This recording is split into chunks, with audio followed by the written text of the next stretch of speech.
What's going on, gamers? So here we go again, pretty much with Alina. But somehow I believe that this actually makes sense, considering that Battlefield 6 is on fire in a way. We saw the numbers on Steam, so we knew that was going to be like at least 2 million instantly. PlayStation, come on, go ahead and give them another 1.5 million. Xbox 500K or whatever. So that 4 million is, that I was like, oh yeah, that's going to happen easily the first week. Turns out we're at 6.5 million sold. It says right here, Battlefield 6 is a smash hit launch. 6.5 plus million sold and counting. Now here's my thing. EA has not told me this. And the thing with this site is it's kind of hard to take them 100% serious, but I think there's something here, and I think there's something that we want to be here. There's a lot to talk about here. Definitely when it comes to the recycled Call of Duty factory game, right? Let's go ahead and go into it, because let's remember this statement, guys. Activision said it. Activision leadership is not worried because Call of Duty is too big to fail. The funny thing that I'm finding about this is how much Battlefield is getting up in their face. How much people are admitting how much better Battlefield is now that they see how good it actually is. And we saw the SBMM changes, right? So they're too big to fail. The company's recent actions, such as offering a free trial for Black Ops 6, changing so many things too that you thought they would never change, putting the beta right before the launch. I mean, come on, guys, they're playing against them. That coincides with Battlefield 6's launch suggests that they are concerned. Oh, yes, they are. Trust me, because more than ever, Call of Duty is now being so recycled. I mean, you got the mobile still out too, and you're trying to release Black Ops 7 right after 6. Where's the gap there? Just milking it, man. And there's no innovation and true evolution in a programming sense to where you feel like you're really taking it to the next level. No, I'm tired of seeing you every 8 months. Like you pop up way too much, man. I can't even spend a year with a game that you putting in front of my game, in front of my face again, like a sports title. And it's played out, and I'm tired of it. So Battlefield 6 stomping it is definitely amazing, and I love it. It's better in every way imaginable. These conflicting signals indicate that internally leadership may feel confident due to the franchise's history, but the competitive pressure from Battlefield 6 is prompting strategic moves to retain players. Oh yeah, the pressure is real. Keep it coming, EA. A big data deep dive into the triumph return of Battlefield franchise, but can EA keep up the momentum? After years of missteps, the Battlefield series is back with a frankly outrageous commercial debut with over 6.5 million units sold through in its first few days across PC and console as per our estimates. So it's an estimate, kind of like VG Charts gives you estimates before, but they're kind of getting a thing here. So you know they at least probably sold 5 million, and we know Steam is probably leading in PlayStation and what's below that. And watch them try to get a Switch 2 version. I know EA. They're going to make it happen. Watch. Hey man, do it. They got all that money. After years of missteps, the Battlefield series is back with a frankly outrageous commercial debut. I wish I would be able to spend time and get into it and kind of like I want, but man, I've been so busy I can't even, get to playing Battlefield or anything or get to getting other games that I want to get. You know what I mean? I'm still kind of like trying to finish up Ghost of Yotei because I'm trying to 100% it.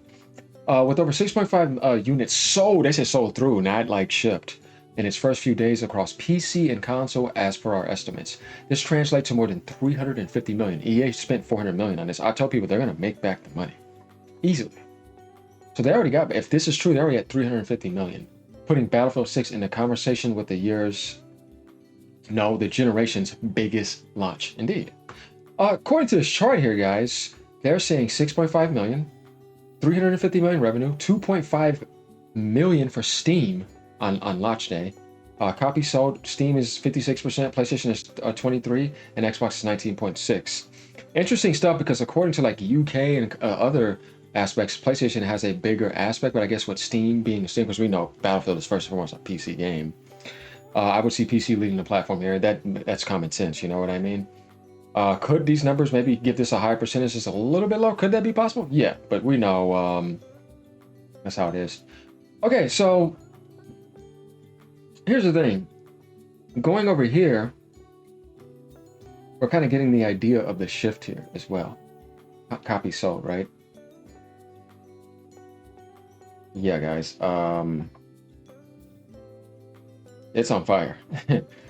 If this is true, yeah, Call of Duty is in trouble. To an extent. It's closer to Call of Duty tier numbers than any of EA's premium shooter efforts so far. Yeah, and remember they broke the record too in the beta. Remember COD beta this year was trash. Look at Battlefield. It was like 500K. Like I'm telling you, they're slaughtering them. Like they're getting in their faces is good. So Battlefield 6 has a PC first audience, but there's plenty of engagement on console. Our segment distribution estimates show just how PC led Battlefield's resurgence. Just how PC-led Battlefield's resurgence is. Sorry. Steam accounts for 65.7% of copies sold through to consumers, 3.5 million copies, as well as 220 million in revenue, according to what they're saying. PlayStation 5, 1.5 million, Xbox 1.2. I'm not so sure about that, but I guess for an Xbox console play, that would be more believable because it is a shooter console. We're going to see, like, we'll get the official numbers eventually, and then this will tell us a lot about what they're telling us here. Remember, we're going to get a lot of things from Helldivers, and then the stuff that they were saying about Ghost of Yotei, and now what they're saying about this game. So we have 3 posts here by them, and let's see how trustworthy they are as the results come in probably towards the end of the month, because the 30th, I think we get fiscal, but that won't be for right now. But we'll get some numbers eventually, because EA has to come out and tell us. Now, it says on console, Xbox's high share of players relevant to its lower install base isn't too surprising. After all, Battlefield has a long-standing history on Xbox. That's very true. Bad Company 1 and 2 loved them on 360. And the platform's early adapting players are often drawn to new shooters. Okay, before we go down a little bit. Now, guys, you remember, like, in the Battlefield beta, how COD players were coming in there trying to, basically make the game more like COD?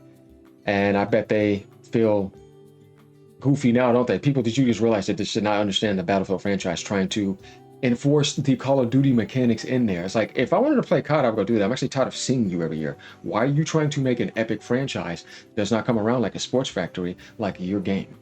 Yeah, your sweats, you know what I mean? It was getting annoying because it's like, no, this is not how Battlefield works. You guys just don't get it.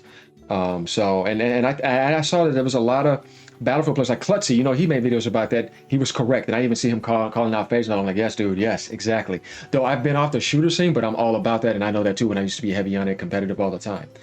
It's very true what he's saying, because a lot of these people are just not understanding that Battlefield has a different soul, a different pace and setting, and a different approach, and a different, more like epicness and soul to it. Because like when I'm sniping, there's soul to that. You know what I mean? Battlefield has soul. Definitely this game. The other ones were kind of a little bit disappointing recently, but this game did for shooters what needed to be done. This is very important for the shooter world, because it's been disappointing heavily lately and relying too much off of Battle Royale and microtransactions and all that exploiting. This is actually getting back to what was always great in the shooter worlds back then. And I felt annoyed as a gamer in that world, because I feel like that was just forgotten about, and too many people were focusing on that modern trend nonsense. And we need a game like this to pop up. And I'm pretty sure a lot of people agree with me. So let me know what you guys think about that in the comments below as we go down here. Okay, but Steam was always going to be a main driver of Battlefield success. As we covered last week, Steam pre-orders alone passed 1.8 million units. We knew that was happening. With over 3.5 million wishlists ahead of launch, but the engagement curve post-release is just as impressive. Steam DAUs have remained between 2.3 million and 2.5 million, as we know, daily active users. Every single day since launch, of course. Meanwhile, PlayStation's daily active users have hovered around 1 million consistently. I believe as the holidays come in, things are going to sell more. And like I said, this game is not broken at launch. You know what I mean? It's actually a good game. The engine is optimized very well. You know how rare that is for big games like this that have been launching this whole generation. It's been terribly disappointing, if you guys know what I mean. There's always some damn problem. Definitely with Unreal Engine 5. So once again, EA embarrassed you. The Ghost of Yotei engine is embarrassed you. Oh, you have ray tracing 60 frames per second on the PS5 Pro? What? 4K? Yeah, Unreal Engine 5, step your game up. These engines are blowing you away. Indiana Jones from Bethesda engine, incredible. You know what I mean? You see like these incredible engines, it's like, damn, this is good. It says a lot about that other engine. It really does. So while many new players are coming in each day, Battlefield 6 has an extraordinarily flat daily active user curve for a shooter, even a premium one. There was also barely any user drop off on Monday, another rarity because people are liking it. If Battlefield 6 can continue to hold its ground on retaining players going forth, and that's a big if, the mostly zero-sum shooter genre, it's a leading indicator that Battlefield 6 has achieved what Battlefield 2042 and 5 couldn't. It's sticky. But the jury is still out there, of course, and we've got some big launches around the corner. More on that later. Player crossover points to a bigger, more diverse Battlefield audience. The Battlefield audience by design has changed. EA has now actively designed Battlefield to be more casual versus to early iterations via. That's a smart thing to do, I'm telling you. Because it takes care of the more common hole. People just want to get on and kind of just have some fun. It doesn't always have to be sweat serious where you feel like you can't even get on the game and you're driven off. You don't want to do that to your whole community. You want to have something separate for that. Otherwise, people are going to feel like they can't have fun because you're just sweating them out. So EA, they're smart with that by having bot lobbies too.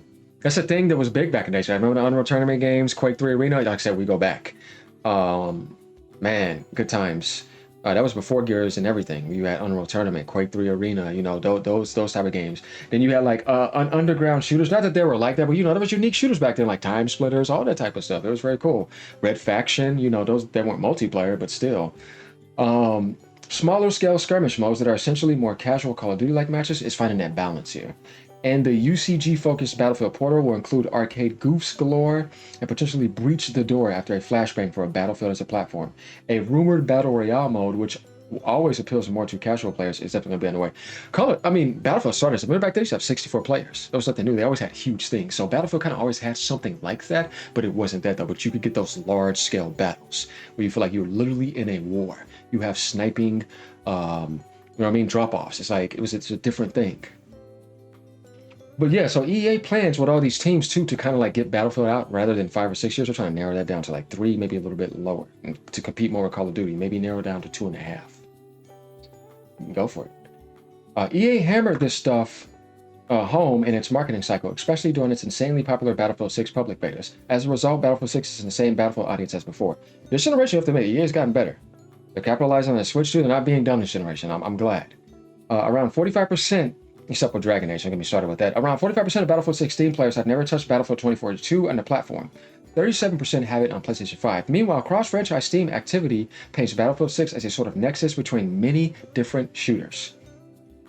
Going here, we kind of see some things here, right? Look at 2042. This is going to tell you a lot about Battlefield 6, as we see here. It's up there. Battlefield 6 players on Steam, its lead platform, are clearly into all kind of shooters. Not say PC players love their shooters. You know what I mean? It's nothing new. Like Counter-Strike's up there #1 all the time. It's just that world. It's Western society. They love their shooters. Tennis ball chasing. All right. Are clearly into all kind of shooters, hero shooters, free-to-play ones, third-person ones, extraction shooters, co-op ones, old, newer. The list goes on. But they want good shooters, though, not trash ones. And many of these games are still in full swing. The shooter genre is often zero-sum. All this might spell trouble for Battlefield 6 retention in the future if EA's user retention strategy and content treadmill don't do their job. Yeah, EA, please don't, because you got a good thing here. You know the thing with EA, man, is sometimes they're playing. I just hope they don't do that anymore. They always have these golden eggs that they destroy. There are plenty of shooter games on the horizon that will make things more difficult for Battlefield 6 there, including plenty from recognizable franchises and a long-awaited Steam port. While this crossover data confirms these threats, our estimates show that 9% of Battlefield players have wishlist Arc Raiders, 7% Deadlock, 4% for Escape from Tarkov, and 3% Black Ops 7. I'm telling you, most people want Battlefield at the moment. Arc Raiders is actually good, though. So each of these titles will take bites out of Battlefield the moment they launch. Yeah, that's just going to happen. My personal take is that Deadlock in particular is the primary risk to Battlefield since retention. If Valve plays its hands aggressively, I remember Deadlock, that could be good. Crucially, 28% of Battlefield 6 players have already played Deadlock pre-release build. Despite Deadlock still being partially gated behind invite-only Steam users, still Battlefield is far from cowering right now. A peak of 865,000 concurrent Twitch viewers, boosted by a week-long drops campaign as well as partnerships with big streamers, has reinforced not just sales, but culture presence. And when people are invested into that, and if EA knows that they're getting a good roadmap and going to keep on updating to bring them away from the other games and keep it going well, then they can be fine and retain that peak and keep growing and get to that 15, 20 million over time that they probably want to get to. And then that'll be absolutely massive. So here we get the idea of what's going on here, right? And Battlefield is now reaching a global audience. I mean, guys, look at this. China is at 15%, busting the myth that Chinese players only buy when games go on sale. But that's not the case here. So we see different territories getting involved here. And it's pretty cool. But let's not talk about the campaign. We know that's dog water garbage. All that matters for Battlefield is that multiplayer is right. You know what I mean? Because it's like, I can go play COD for campaign or something else. But there we have it, guys, man. Call of Duty's in trouble. EA, do not mess this up. This is critical for the soul and health of shooters. Let me know what you guys think. Get on that Battlefield, soldiers. Later, y'all. Peace.